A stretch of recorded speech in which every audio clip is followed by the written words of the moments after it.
let's get this going here. So we have tonight the Shake Chocolate Porter. And that is what we are reviewing right now. And if you guys aren't into beer reviews and just want more gameplay, come back in like 5-6 minutes, whatever. So, first off, let's go through the can as we always do. We go through the glassware, the can.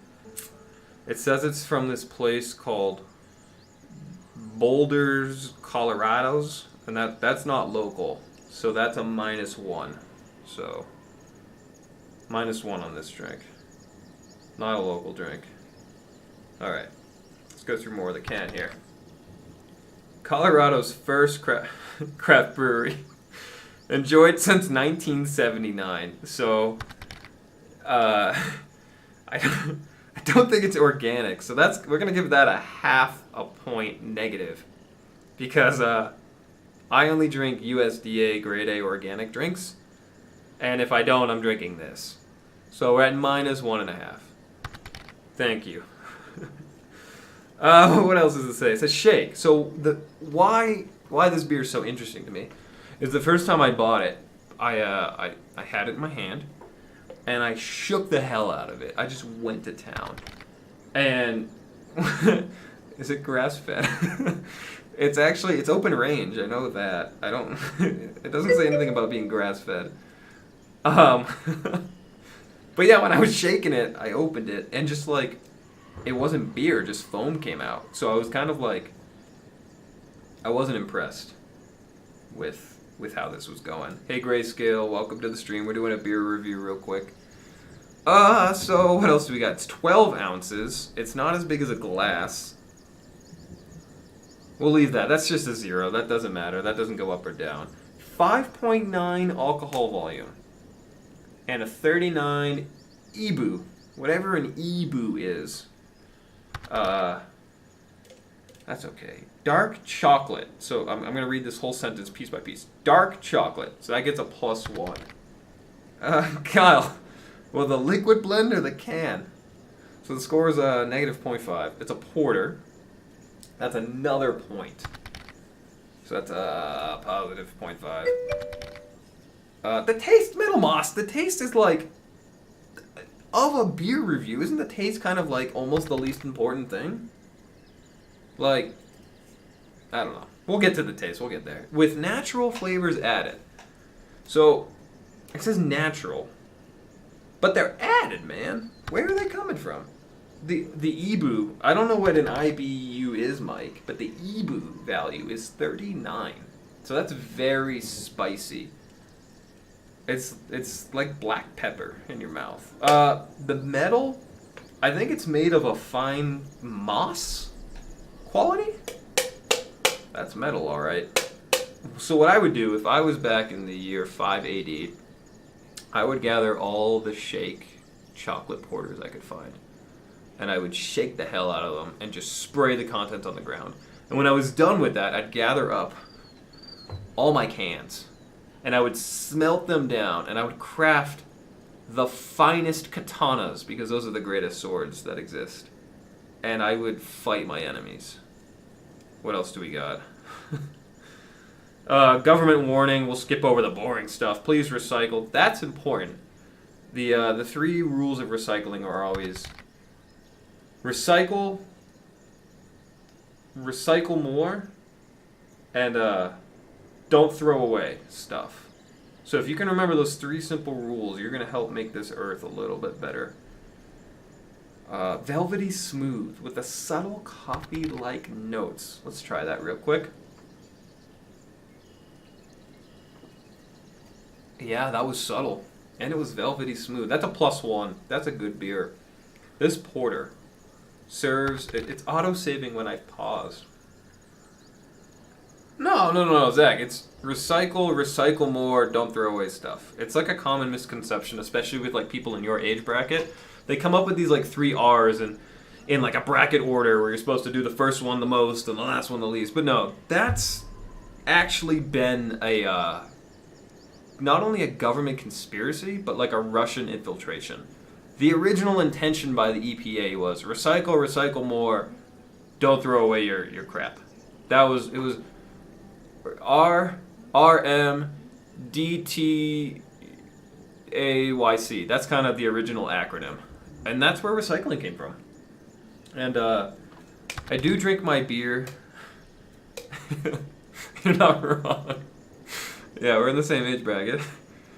I drink it with the shell on. I don't know what that means, Drew. I have no idea what you mean by shell. This porter serves a devilishly delicious dark chocolate finish. +1. It's good.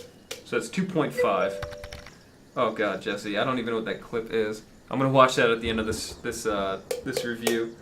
And now we're gonna go for the taste. Arguably the least important part of a drink.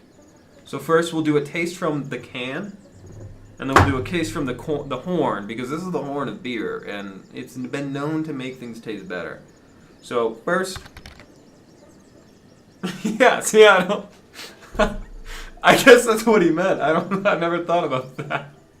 This is a shell from now on our streams. We're calling cans shells. All right. Here we go. Watch what I do with my mouth, because I went to a beer drinking class, and I'll show you how to do it.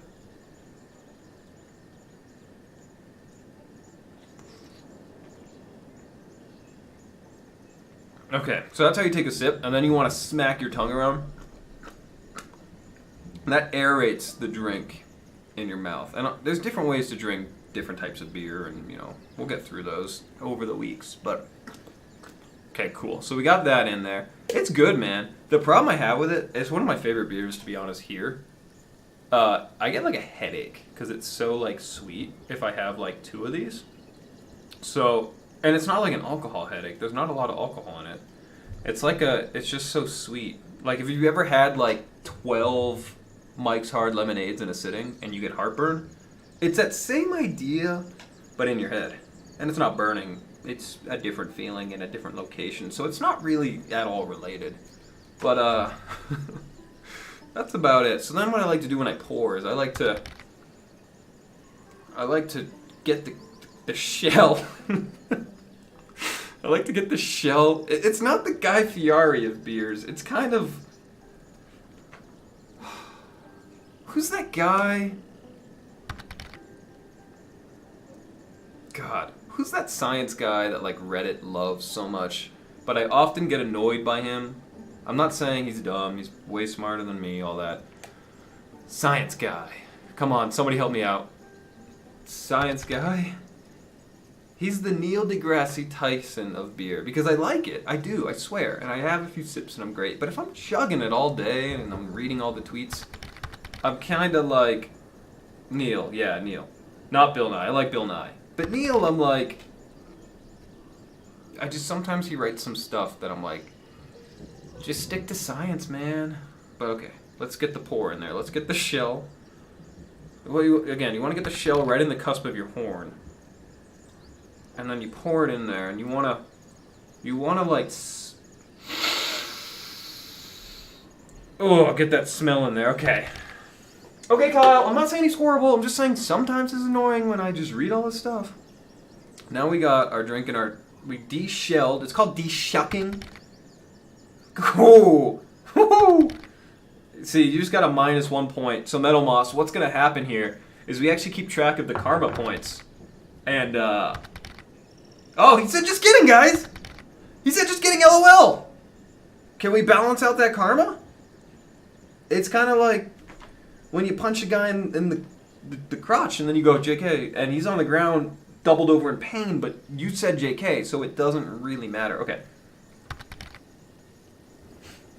You can't plus yourself. Oh my god, I almost spit up from that. You can't. Someone else has to plus you.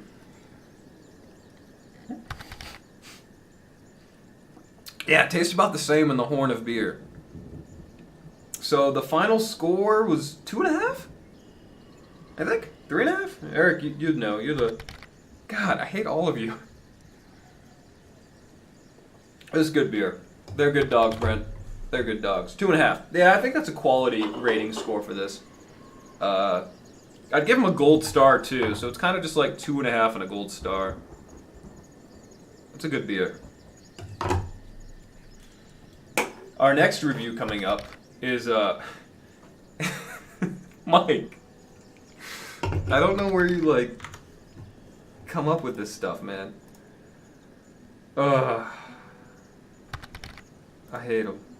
Did the can turn blue? I hate all of you. No, it's a brown can, and it's not local, so there's nothing to do with the Rockies. It's from Boulder, not somewhere in Colorado. Okay, the review coming up, we'll probably do it at 7, is another great drink. It's a Kroger seltzer water, lemon, and it's naturally caffeine free. So we'll go through a review on that bad boy in about 50 minutes. So yeah, let's get back to this shit show that we're having here. Why would I check the expiration? What does that have to do with anything? And Jimmy Bendrix, welcome to the stream. I don't think you've been here before.